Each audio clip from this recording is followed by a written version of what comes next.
Drop it! Jump! Oh, shit! Let it go. No. Let it go.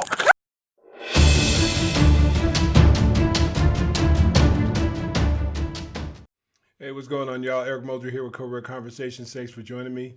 In today's video, I'm going to be reacting to a recent police shooting of a suspect who was in possession of a knife.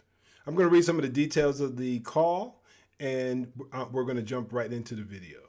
The Civilian Office of Police Accountability released body camera footage that showed a man stabbing a cop in her protective vest with a butcher knife before other officers fire a series of fatal shots at him.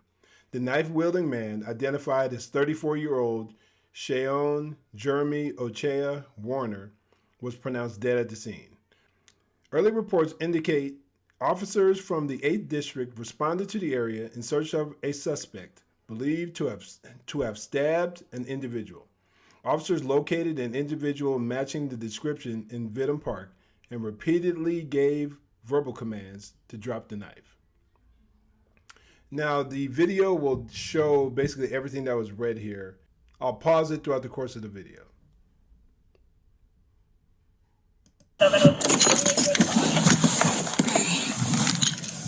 You see him? Hey, put your hands up. My man, put your hands up. Put your hands up. Let's see your hands. Put your hands up. There was a previous 911 call, actually around 3 or 4 previous 911 calls, where a male and female, I'm not sure if they are related or not, it sounds as if they were, where they had called the police to report a black male who was in possession of a butcher knife. And one call demonstrates or states that the suspect actually stabbed him, as the report I just read, actually stabbed one of the individuals involved. They said that he came after them with no provocation whatsoever, was chasing them with the knife. If the reports are accurate, it sounds as if you're dealing with someone who's mentally unstable. But here already you hear the police giving him multiple verbal commands to get his hands up. And obviously, if they have to repeat themselves over and over again, he is clearly non-compliant. Hands up now. Put your hands up. You understand? Put your goddamn hands up. Hands up. Don't be reaching for nothing. Don't you reach for nothing. Don't you dare. Put your hands. Multiple verbal commands. They're approaching him, but they're trying to approach him as safely as possible. They have to make contact with him, clearly, because that's their job. They were in a conversational tone, but they see he's not compliant, so they become more forceful with their commands. But they said don't reach for anything, and then you see him reach down for something. Hands up. Put your hand. Put your hands up.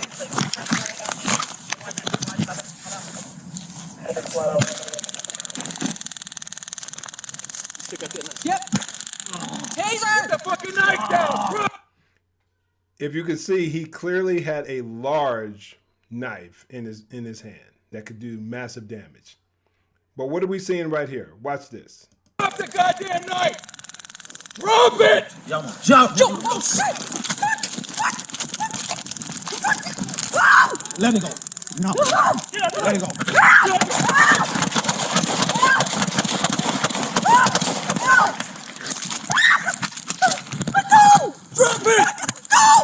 Drop it.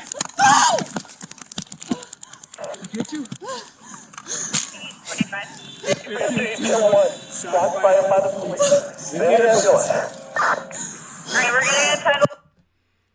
So what we see is a suspect who was in possession of a knife, a butcher knife, rushed an officer who attempted to tase him. He goes down initially. Then he gets back up while the taser is still arcing, meaning the electric current is still flowing. And then he attacks her, grabs her, and he starts to stab her. Shots fired by police requesting an ambulance. Where are you at? Working on getting over here. Where we at? Where? Who had shot? Same incident, different angle. Don't Don't you reach for nothing. dare. Put your hands up. Put your hands up.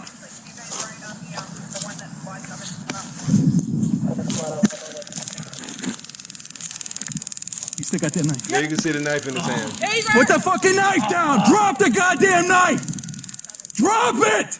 Jump. Let it go. No. Get out Let it go.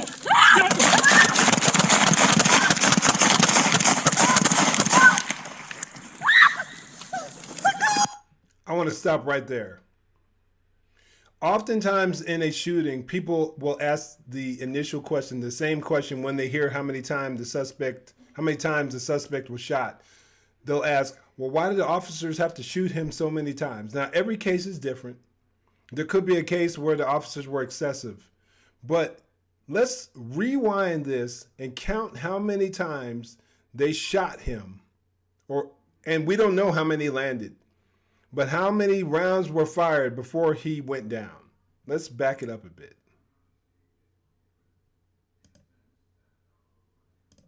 Damn knife.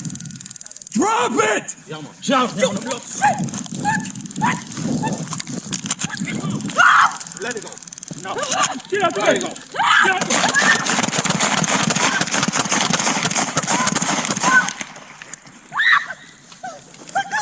Drop it. At least 14 rounds that were clearly audible, that were clear. 14 times before he even went down. Insane. I'm going to add a link below because the Civilian Office of Police, let me see what this thing is here.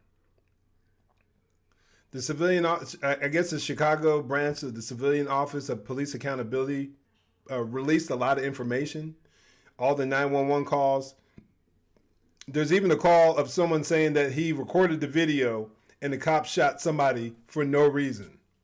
And this is the kind of nonsense that makes officers targets of fools and crazy people. They simply hear a rumor and they believe it to be factual. They believe it to be completely true. No level of discernment whatsoever. No desire to investigate any information whatsoever. We see an incident, every police shooting is different. There are no shootings that are 100% alike. But here you see an individual who was tased. He went down, gets back up, rushes the officer, attempts to stab her. Now, lucky for her, it appeared as if he didn't have full control over his arm. The currents may have actually helped her because he wasn't able to get a full stabbing motion, but she said he attempted to stab her and it didn't penetrate her vest. Thank God for that. But it took 14 to 15 rounds in order to stop the threat. Police do not shoot to kill. They shoot with the desire to stop the threat. I've repeated that over and over again. Hopefully people will begin to understand that when we attempt to evaluate these police encounters, that we need to understand that every situation is different and that a taser isn't always a surefire means to prevent things from escalating. And that if someone is shot multiple times, maybe it was necessary. I'm not sure how many of those rounds connected. But we also have to take into consideration the mental health status of the individual, whether they're under the influence of some drugs or alcohol. This video is circulating widely, so there's more data that's out there. But I'm hoping that people will at least open their minds to the possibility that this could be the case the next time they hear about a questionable police shooting. I thought it was a phenomenal response by the officers. They dealt with a extremely volatile and dangerous situation with the appropriate amount of force. I'd love to know what you guys think about this video. Do you think the officers' actions were good? Do you think they were questionable? What would you do if you were in a similar situation? Put your comments down below. I greatly appreciate it. I'll post a link below on the Civilian Office of Police Accountability, the 911 calls that were attached and related to this call. In the meantime, stay safe, God bless, and make sure you join the conversation.